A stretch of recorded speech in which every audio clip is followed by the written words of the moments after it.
What up, YouTube? T-Movies here. Now, 2019 was a really great year for animation. I mean, who doesn't love a good anime film?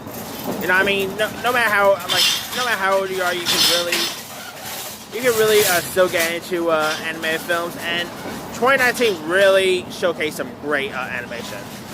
So, with that being said, here's my 10 favorite anime movies of 2019. Coming in at number 10 is the Laika anime film, Missing Link. Now, this is my favorite out of the Laika studio films. It is far better than Box Troll, that's for sure. I really got a kick out of Missing Link. I thought it was really cute, charming. Hugh Jackman was pretty great. Zach Galifianakis voicing like the Bigfoot type character. Sorry about that. Anyway. Yeah, Zach Galifianakis voicing like the voicing Link was pretty cool. You also had Zoe Saldana. You also had Emma Thompson was in this. Some really great voice cast. Great animation. It was Annapurna's first anime feature, if I'm not mistaken. Sadly, the movie kind of flopped. Anyway, coming in at number 9, it is Angry Birds 2. Now, this is of course the follow-up to 2016's Angry Birds. And I probably prefer Angry Birds 2 over the first film. And I literally thought Angry Birds 2 was literally going to be a terrible movie, to be honest with you, because I did not like the trailers at all. And just because Sony Animation's behind it doesn't always mean, I mean, come on, they gave us an emoji movie, for Christ's sake. But I still really got a kick out of Angry Birds 2. I found it to be fun, enjoyable. Jason Sudeikis voicing Red is pretty great. You had Josh Gad. You had Peter Dinklage was also in this. Tiffany Haddish. Lil Rel Howery was in this. Some really great cast members. Yeah, I really got a kick out of it. And you guys haven't really seen Angry Birds 2 yet, give it a go, and maybe we'll get a third one in the near future. Who knows? I mean, the second one didn't do so well, but coming in at number 8 is Abominable. Now, Abominable is another film about a Yeti that got released recent, and it featured the voice of Agents of S.H.I.E.L.D. girl, Chloe Bennett. You also had the kid from Living May was in this. I really got a kick out of Abominable. I thought it was really this movie had a lot of heart to it. Had a great story behind it. It was released by DreamWorks Animation, and they always make quality movies, except for B-movie, but yeah, I really got a kick out of Abominable. And if you guys haven't seen it, go check it out. And hopefully we'll get a sequel, because the movie did pretty well in the box office. Coming in at number... Alright. Now, coming in at number 7, I was really tempted not really adding this one on the list, because I wasn't really sure where it stands on as an animation quality. So I'm adding this a little lower than I should have. But it is a recent remake of The Lion King. If you really want to look at it, this is an anime film. There's nothing live action in this movie. Everything is CG. Everything is really fake in this movie. And I mean, I really like the CGI in this was terrific.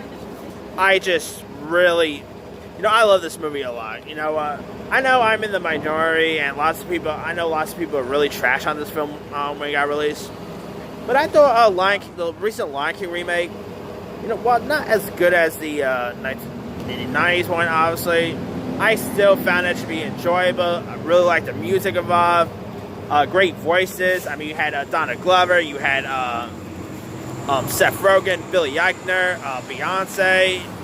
Yeah, I really got a kick out of this more than most people have. Alright, coming in at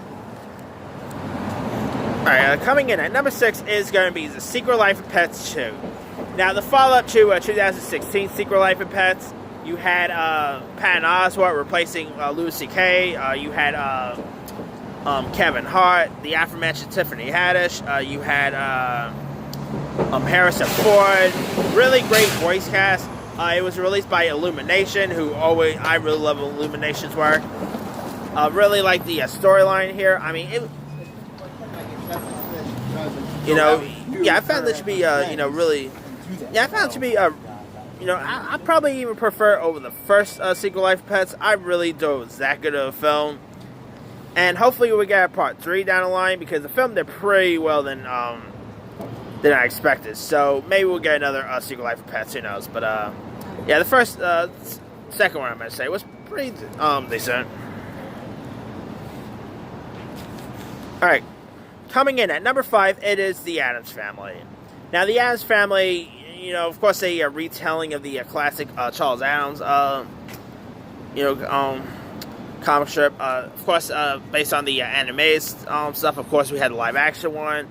Now, this new Addams Family was much better than I expected. I thought this new Addams Family was probably going to be not a good anime film at all.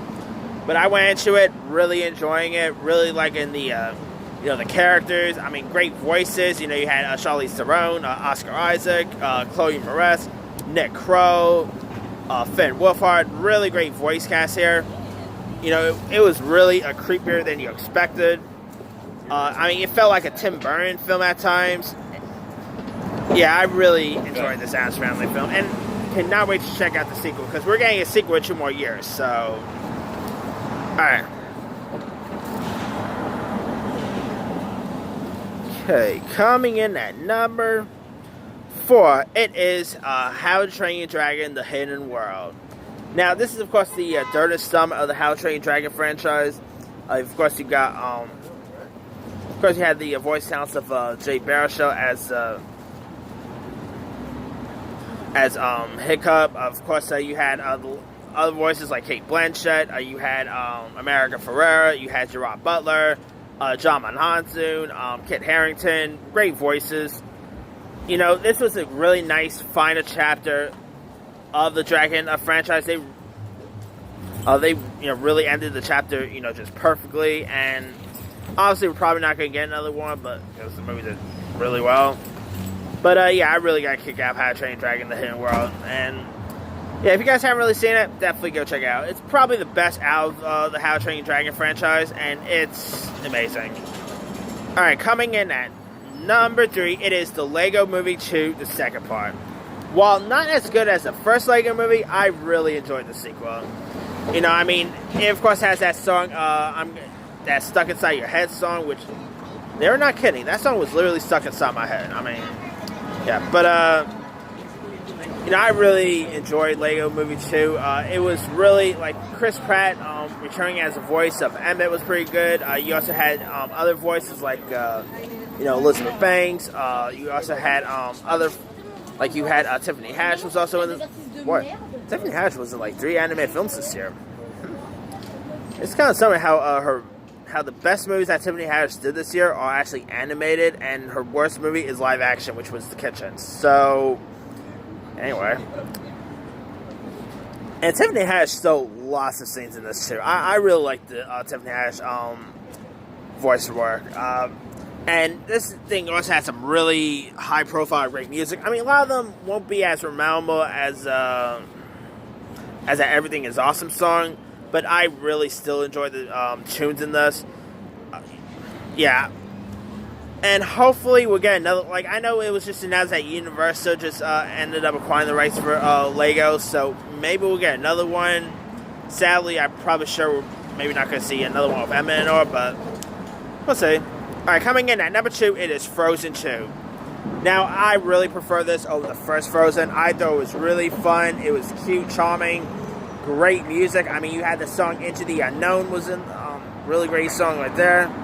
Of course, it was very, like, it was more darker than the first film. Of course, you also had Idina Menzel voicing Elsa. Kristen Bell as Anna was great. Yeah, what not should love about Frozen 2. It is, out of all the movies in this is like the only one that really crossed $1 billion mark, so this is a really massive hit, and a well-deserving hit, to be exact. We're probably going to get Frozen 3 in the near future, so that should be interesting. Alright, now my number 1 favorite anime movie of the year goes to Toy Story 4.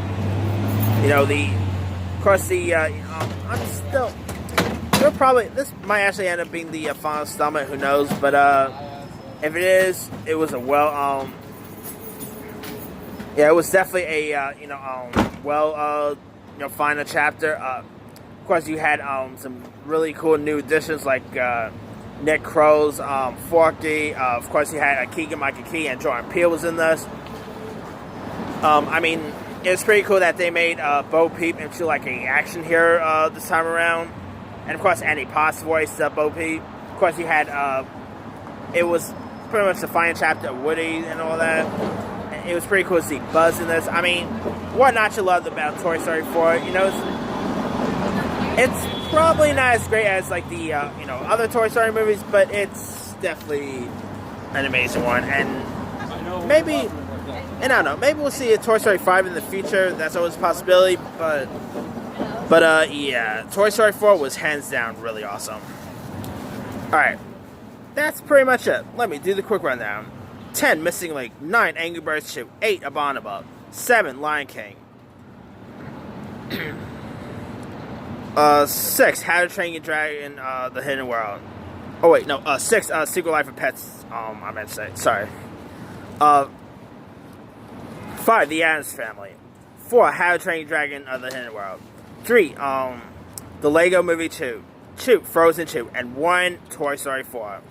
Now, there's a few other ones, like, I just saw that new movie, Claws. That was pretty good. Of course, the Dragon Ball film was pretty decent. There were also some bad anime films this year, too. Like, I mean, the worst is definitely Arctic Dogs. There was, of course, Playmobil and Wonder Park. 3 of the worst anime movies of the whole year. So, yeah. Anyway, let me leave to you guys. What are some of your favorite... Oh, not to mention Ugly Dolls was also terrible, too. Anyway, let me leave it to you guys. What have been some of your favorite anime movies of 2019? Drop a comment below. Don't forget to like, subscribe, hit that bell for more notifications. This here is C-Movies signing off.